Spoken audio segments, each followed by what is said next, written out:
Students, in this video we will study about parallelogram.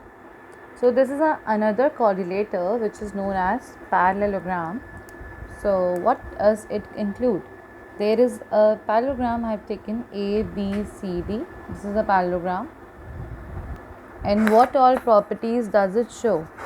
So in a parallelogram, the opposite sides, that's why like I say AB and CD, they both have parallel.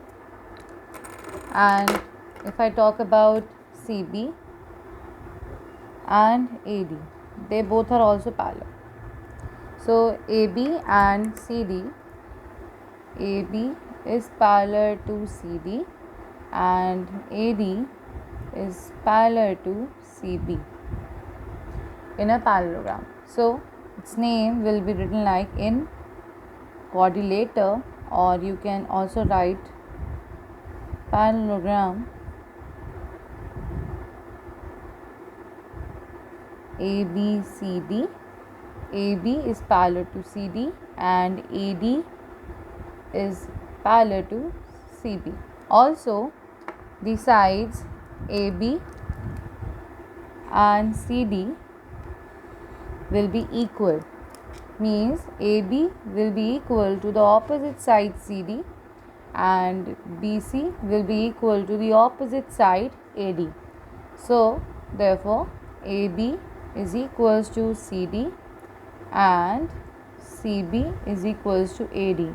Opposite sides parallel and equal. So it means opposite sides are parallel and equal. Now one thing more that there about their angles, that opposite angles as we can see here, angle A and angle C will also be equal, means angle A will be equal to angle C. So angle DAB will be equal to angles BCD, and another opposite angle D and angle B will also be equal. So therefore I can write angle ADC will be equal to angle ABC. So opposite sides parallel and equal, and opposite angles are equal. This is the properties of parallelogram. Now let us talk about another property. If suppose in this only opposite sides are equal, if suppose I have another parallelogram, I am making one more parallelogram,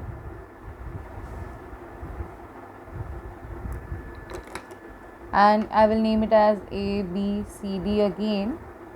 In this, all sides are equal, all sides are equal, all sides are equal in a parallelogram, then it is a rhombus. If in a parallelogram all sides are equal, then it is a rhombus. This is another correlator which is known as rhombus. In a parallelogram, if all sides are equal, then it's a rhombus. This is a different correlator.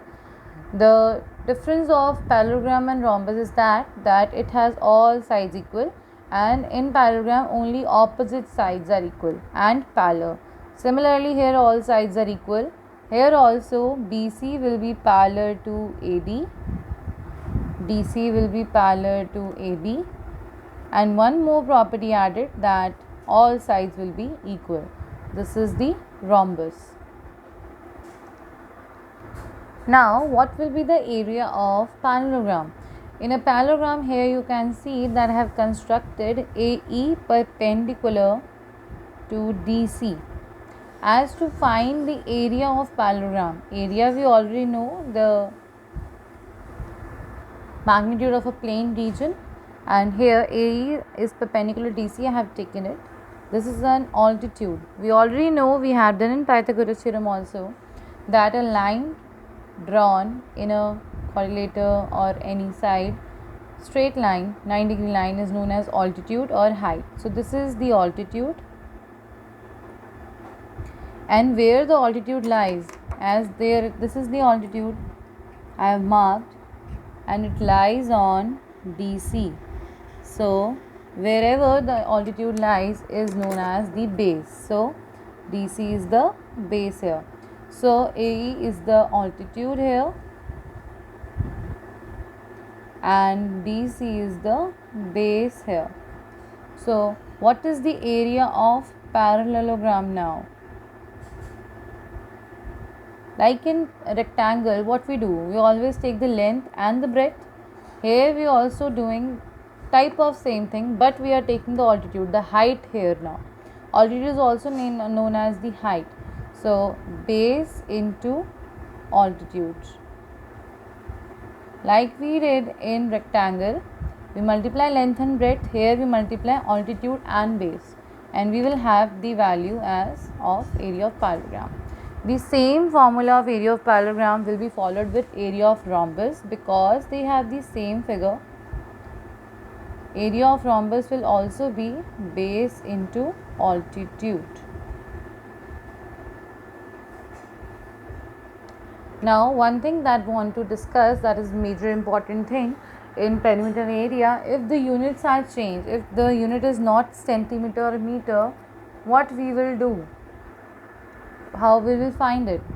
So it's the best way method to find it. You will just have to learn like King Harry died, mother didn't cry much. So what is all of form?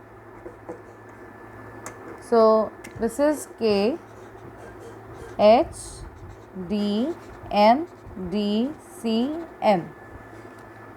So I will explain you what does it mean.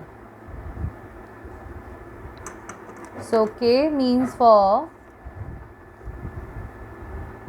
kilometer, hecameter, decameter, meter, decimeter dm, centimeter and millimeter. Now how to learn the conversion? Whenever I